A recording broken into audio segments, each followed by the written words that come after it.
semua, saya akan menjelaskan materi tentang pasar uang. Pasar uang adalah istilah lain dari money market.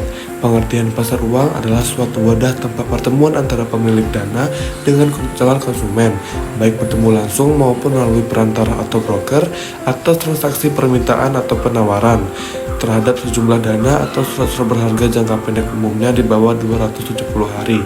Sebutan lain dari pasar uang yaitu pasar kredit jangka pendek. Lalu ada juga ciri-ciri pasar uang. Yang pertama, adanya penekanan pada pemenuhan dana jangka pendek. Yang kedua, mekanisme pasar uang penekanannya untuk mempertemukan pihak yang mempunyai kelebihan dana dan membutuhkan dana. Dan yang terakhir, tidak terikat pada tempat tertentu seperti halnya pasar modal. Lalu ada juga fungsi pasar uang.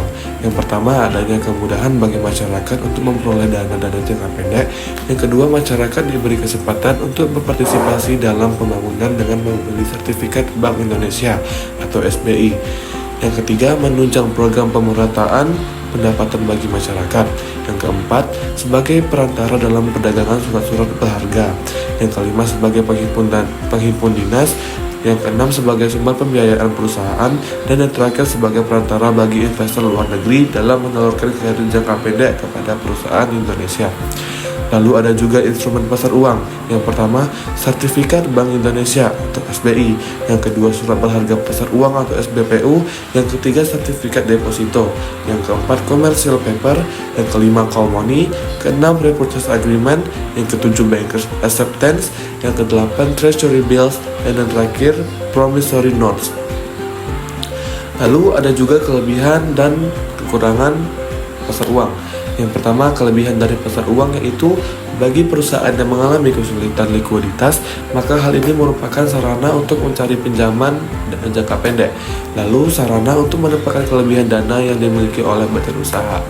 Lalu ada juga kelemahan atau risiko pasar uang. Yang pertama, risiko pasar atau market risk. Lalu ada risiko reinvestment.